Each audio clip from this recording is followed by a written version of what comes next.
देखिए हमारा जो चैप्टर है कार्बन एंड इट्स कंपाउंड, तो हमें इस चैप्टर के अंदर मेनली कार्बन कंपाउंड्स के बारे में डिस्कस करना है। तो carbon is a non metal. Carbon क्या है?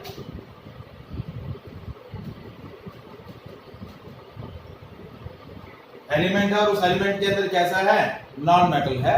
And its atomic number 6। Electronic configuration की बात करें so it consist of 4 electron in its outermost shell. Atomic number 6 है। पहले शेल के अंदर 2 इलेक्ट्रॉन है, दूसरे के अंदर 4 इलेक्ट्रॉन। अब देखिए last chapter metal and non metals के अंदर हमने एक कंपाउंड डिस्कस किए थे, आयनिक कंपाउंड्स। क्या डिस्कस किया था? About the ionic compounds. तो आयनिक कंपाउंड्स क्या होता है? When the metals and non metals are chemically react with each other, so metal has a tendency to lose the electron and form the cation, and non-metal has a tendency to accept the electron and form the anion, and cation and anion join together by electrostatic force of attraction. So that bond formed between the metal and non-metal is ionic bond or electrovalent. So a chemical bond which is formed between the atoms by the transfer of electron. एक electron lose कर रहा है, एक gain कर रहा है, तो उससे जो बॉन्ड बन रहा है वो कैसा बॉन्ड बोला जाता है? आयनिक बॉन्ड या इलेक्ट्रोवैलेंट। अब देखिए कार्बन के आउटर मोस्ट शेल में क्या है? 4 इलेक्ट्रॉन है। So how the carbon attain it's noble gas configuration? वो किस तरीके से अपने आउटर मोस्ट शेल के अंदर 8 इलेक्ट्रॉन कर सकता है? यदि हम बात करें आयनिक कंपाउंड्स की टेंडेंसी की, कि जिसमें एलिमेंट्स जो है एक एलिमेंट इलेक्ट्रॉन लूज करता है और एक इलेक्ट्रॉन एलिमेंट क्या करता है? इलेक्ट्रॉन गेन करता है। तो यदि वो पॉसिबिलिटी हम कार्बन के लिए कंसीडर करें तो कार्बन के आउटर मोस्ट शेल में कितने इलेक्ट्रॉन है? 4 इलेक्ट्रॉन है। या तो वो चारों के चारों इलेक्ट्रॉन लूज कर ले और क्या बना ले? कैटायन बना ले, या फिर अपना ऑक्टेट पूरा करने के लिए 4 इलेक्ट्रॉन गेन कर ले और एनायन बना ले। क्योंकि कार्बन कैसा है? टेट्रावैलेंट है। कार्बन इज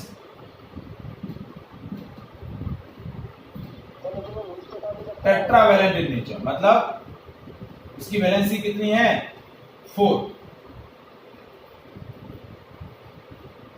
तो यदि हम आयनिक कंपाउंड फॉर्मेशन की कंडीशन को कंसीडर करें कार्बन के लिए तो क्या होगा? यदि पहली पॉसिबिलिटी हम कंसीडर करें कि carbon if carbon lose its 4 valence electron and form C4 plus cation, वो अपने चारों इलेक्ट्रॉन लूज कर ले और क्या बना ले? C4 plus cation। जैसे कार्बन है, चारों इलेक्ट्रॉन लूज किए और क्या बना दिया? C4 cation।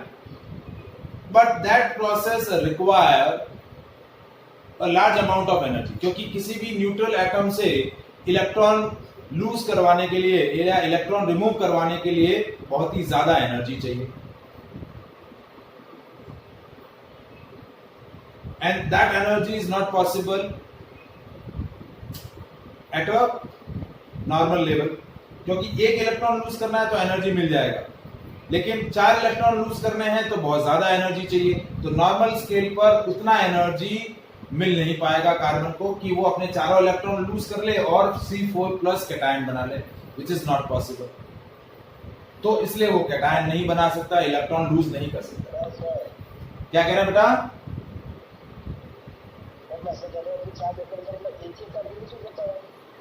एक एक करके,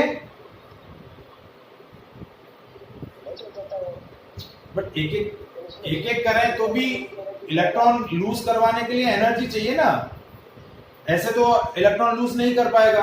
जैसे देखिए सपोज एक पहला इलेक्ट्रॉन 1 बाय 1 ही रिमूव होंगे, लेकिन सपोज पहला इलेक्ट्रॉन रिमूव किया तो पहला इलेक्ट्रॉन जैसे रिमूव हुआ तो न्यूट्रल एटम से वो कैटायन में कन्वर्ट हो गया। अब कैटायन में से इलेक्ट्रॉन रिमूव करना ज्यादा टफ है। क्यों? क्योंकि पॉजिटिव चार्ज आयन है। जैसे हम बात करें कि कार्बन की स्ट्रक्चर की बात करें तो कार्बन के अंदर 6 प्रोटॉन है, पहले वाले शेल के अंदर 2 इलेक्ट्रॉन और दूसरे वाले शेल के अंदर 4 इलेक्ट्रॉन, 1 2 3 और 4। फॉर एग्जांपल कि सपोज एक इलेक्ट्रॉन चला गया ये इलेक्ट्रॉन चला गया, अब कितने इलेक्ट्रॉन बचे, 2 और 3 5। तो इन 5 को ये 6 प्रोटॉन और ज्यादा फोर्स के साथ क्या करेंगे, अपनी तरफ अट्रैक्ट करेंगे, फोर्स ऑफ अट्रैक्शन बढ़ जाएगा ना। पहले क्या था, 6 प्रोटॉन 6 इलेक्ट्रॉन को क्या कर रहे थे, अट्रैक्ट कर रहे थे। अब 6 प्रोटॉन 5 इलेक्ट्रॉन को क्या करेंगे, अट्रैक्ट करेंगे। तो अब आपको इलेक्ट्रॉन रिमूव करने के लिए फोर्स ऑफ अट्रैक्शन के अगेंस्ट और ज्यादा एनर्जी सप्लाई करनी पड़ेगी। सपोज वो और मिल गई, एक और इलेक्ट्रॉन चला गया, अब क्या हुआ, 6 प्रोटॉन 4 इलेक्ट्रॉन को क्या कर रहे हैं, अट्रैक्ट कर रहे हैं, और अट्रैक्टिव पावर बढ़ गई और ज्यादा एनर्जी चाहिए। तो 4 इलेक्ट्रॉन निकालने के लिए बहुत ही ज्यादा अमाउंट में एनर्जी चाहिए, जो कि पॉसिबल नहीं है। तो वो C4 कैटायन नहीं बना। क्या कह रहे हैं बेटा,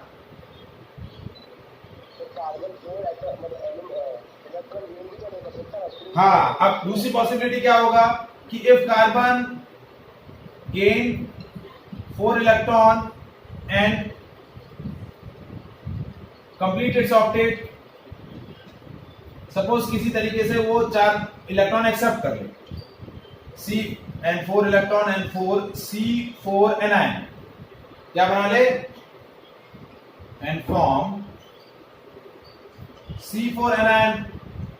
तो अब क्या होगा, अब क्या डिफिकल्टी आएगी कि अब पहले कितने थे, 6 प्रोटॉन न्यूक्लियस के अंदर, और उस न्यूक्लियस के अंदर 6 इलेक्ट्रॉन और 6 प्रोटॉन है, और उसके सराउंडिंग डिफरेंट शेल के अंदर 6 इलेक्ट्रॉन है।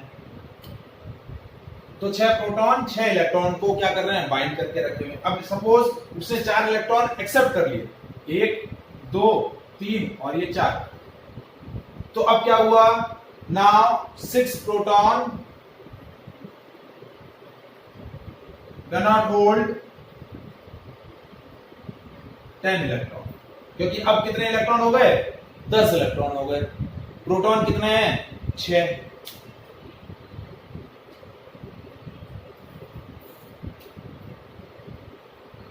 So these 6 proton could not hold the 10 electron effectively। तो ये जो C4 anion बनने की पॉसिबिलिटी है, ये भी क्या है, पॉसिबल नहीं है। तो कार्बन इलेक्ट्रॉन लूज करके C4 कैटायन भी नहीं बना सकता, कार्बन 4 इलेक्ट्रॉन एक्सेप्ट करके C4 एनायन भी नहीं बना सकता। तो कार्बन इलेक्ट्रॉन लूज या गेन करके जो आयनिक बॉन्ड बनाने की टेंडेंसी है, आयनिक बॉन्ड या आयनिक कंपाउंड बनाने की टेंडेंसी है, वो कार्बन के लिए पॉसिबल नहीं है।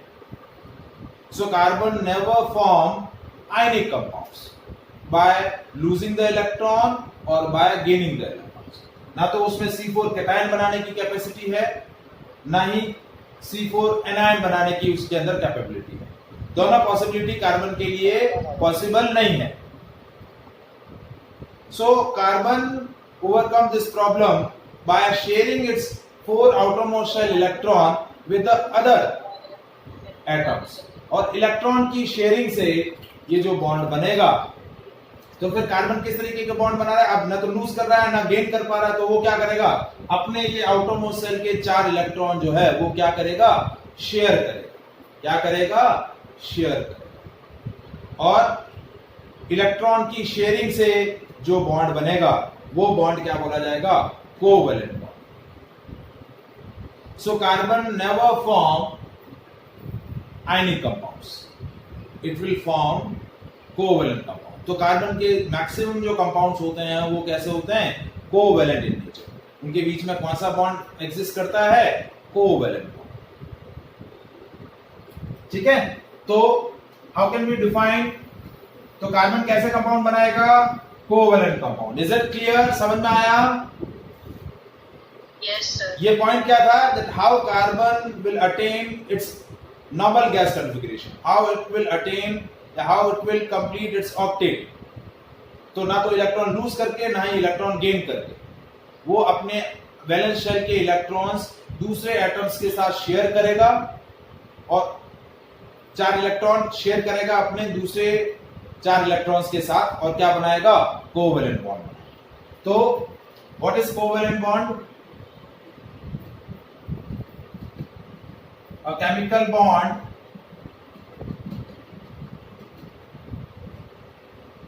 formed by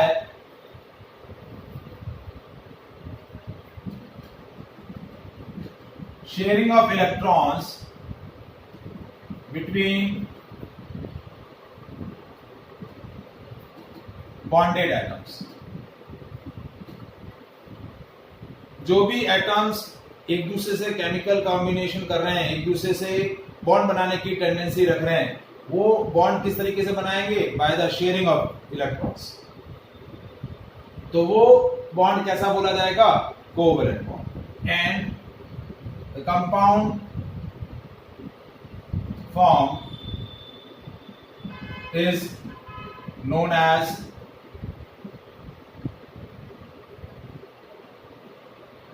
covalent compound. और इस तरीके से बनने वाले जो कंपाउंड्स हैं वो कंपाउंड्स क्या बोले जाएंगे? Covalent compounds. ठीक है। अब कोवैलेंट बॉन्ड बनने की कंडीशन क्या है? What are the condition for the formation of covalent?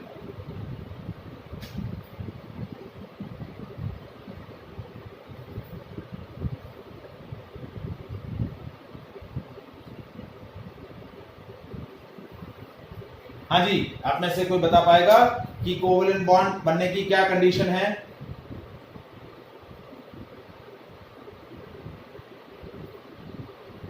दोनों को अपना ऑक्टेट कंप्लीट करने की जरूरत है इसलिए। देखो, कोई भी एलिमेंट या कोई भी एटम दूसरे एटम के साथ केमिकली कंबाइन क्यों होता है? To acquire 8 electron in outermost shell. जैसे ही उसके आउटर मोस्ट शेल में 8 इलेक्ट्रॉन्स हो जाएंगे, वो केमिकली स्टेबल हो जाएगा।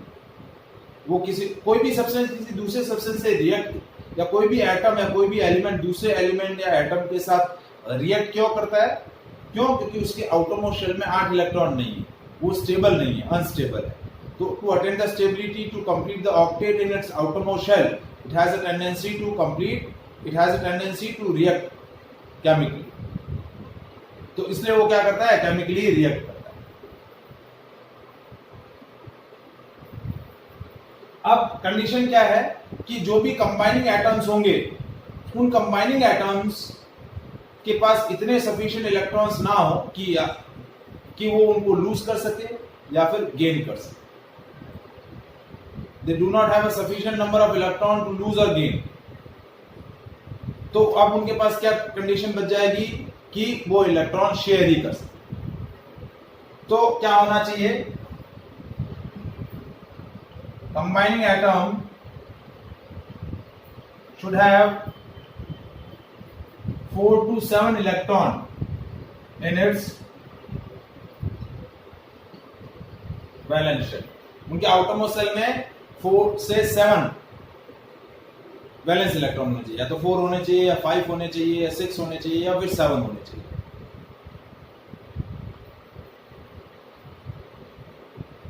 ठीक है। कंबाइनिंग एटम should not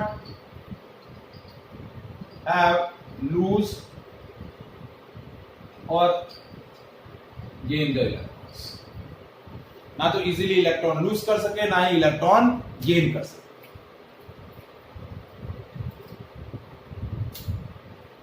मतलब एक बाउंडेशन आ जाए उनके पास कि they do not have a sufficient number of electron to lose और गेन। और एक पॉइंट और होता है जो शायद थोड़ा सा आपके लिए नया होगा, क्योंकि एक पॉइंट है इलेक्ट्रोनेगेटिविटी। दो एटम्स जब हेटेरो एटम्स होते हैं तो उनके बीच का एक डिफरेंस होता है इलेक्ट्रोनेगेटिविटी। तो उनका इलेक्ट्रोनेगेटिविटी डिफरेंस जो है वो क्या होना चाहिए? लो होना चाहिए। क्या होना चाहिए? लो होना चाहिए। तो वो पॉइंट शायद आपको समझ में ना आए, तो एज अ लर्न करने के लिए कि भाई कंबाइनिंग एटम्स की इलेक्ट्रोनेगेटिविटी का जो डिफरेंस है वो क्या होना चाहिए? लो होना चाहिए। ठीक है। इलेक्ट्रोनेगेटिविटी डिफरेंस को हम बोलते हैं डेल्टा EN, और ये जो इलेक्ट्रोनेगेटिविटी डिफरेंस है वो क्या होना चाहिए? लेस होना चाहिए। Electronegativity difference of the bonded atom should be less, that is from 0 to 1.6। 0 से 1.6 के बीच में होना चाहिए, उससे ज्यादा नहीं होना चाहिए। तभी कैसा बॉन्ड बनेगा? Covalent bond. सर आपने क्या नंबर बोला? 0 से 1.6? हाँ, ये आपको नहीं पूछा जाएगा। 11th स्टैंडर्ड का कंसेप्ट है, हायर स्टैंडर्ड का कंसेप्ट है। लेकिन कोवेलेंट बॉन्ड पढ़ रहे हैं, उनकी कंडीशंस पढ़ रहे हैं, तो ये चीज आपको ध्यान में रखनी है कि जो भी दो एटम्स कोवेलेंट बॉन्ड बनाएंगे, ठीक है, तो वो कोवेलेंट बॉन्ड बनाने वाले बॉन्डिंग एटम्स की इलेक्ट्रोनेगेटिविटी का डिफरेंस लेस होना चाहिए। क्या होना चाहिए? लेस होना चाहिए। Is it clear? Yes sir. तो अब हम कार्बन के कंपाउंड्स के बारे में डिस्कशन करने से पहले हमें कोवेलेंट बॉन्ड के बारे में डिस्कशन करना है। किसके बारे में डिस्कशन करना है? Covalent bond. और जैसा कि मैंने बोला कि कोवेलेंट बॉन्ड जो है वो बॉन्डेड एटम्स मतलब इलेक्ट्रॉन की शेयरिंग से बनता है। जब भी दो एटम्स या दो से ज्यादा एटम एक दूसरे की तरफ केमिकल बॉन्ड बनाने के लिए अप्रोच करेंगे तो इलेक्ट्रॉन की शेयरिंग से जो बॉन्ड बनेगा वो आपका बोला जाएगा कोवेलेंट बॉन्ड। ठीक है, जैसे मैं कुछ एग्जांपल दे रहा हूं आपको। सिंगल कोवेलेंट बॉन्ड, तो सिंगल कोवेलेंट बॉन्ड के अंदर मैं जो एग्जांपल ले रहा हूं उसमें आपको क्या पॉइंट ध्यान रखना है, जो लुईस स्ट्रक्चर मैंने बताए थे एलिमेंट्स के आयनिक कंपाउंड के फॉर्मेशन के टाइम, वही एटम्स के लुईस स्ट्रक्चर्स आपको याद होने चाहिए। लुईस स्ट्रक्चर क्या होता है? Symbol of an element along with its valence electron. Symbol of an element along with its valence electron. जैसे मैं सबसे सिंपलेस्ट एग्जांपल ले रहा हूं, जैसे हाइड्रोजन मॉलिक्यूल। अब हाइड्रोजन मॉलिक्यूल के अंदर क्या है? हाइड्रोजन एटम है, दो हाइड्रोजन एटम है। अब हाइड्रोजन का एटॉमिक नंबर 1, इसका इलेक्ट्रॉनिक कॉन्फ़िगरेशन क्या है? 1। इसके आउटरमोस्ट शेल में एक इलेक्ट्रॉन है, तो ये हाइड्रोजन, ये उसका आउटरमोस्ट शेल का एक इलेक्ट्रॉन, तो ये उसका लुईस सिंबल हो गया, हाइड्रोजन एलिमेंट का लुईस सिंबल हो गया। अब हाइड्रोजन मॉलिक्यूल फॉर्म करना है तो दूसरा हाइड्रोजन एटम भी लेंगे और उसका आउटरमोस्ट शेल का एक इलेक्ट्रॉन उसके सिंबल के साथ रिप्रेजेंट। अब ये जो हाइड्रोजन एटम है इसके पास ना तो लूज करने की कैपेबिलिटी है ना ही गेन करने की, क्योंकि उसको अपना डुप्लीट पूरा करना है। आउटरमोस्ट शेल में 2 इलेक्ट्रॉन होते हैं, ठीक है, तो या तो 2 करना है या फिर 0 कर ले, तो ना तो लूज कर पा रहा है ना गेन कर पा रहा है। तो क्या करेगा? ये हाइड्रोजन एटम इसका एक इलेक्ट्रॉन अपने से शेयर करेगा और ये हाइड्रोजन एटम अपना एक इलेक्ट्रॉन इसके साथ शेयर करेगा।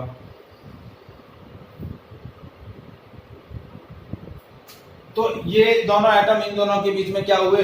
शेयर हो गए, और इनकी शेयरिंग से ये जो बॉन्ड बना ये आपका बन गया हाइड्रोजन मॉलिक्यूल। क्या बन गया? Hydrogen molecule.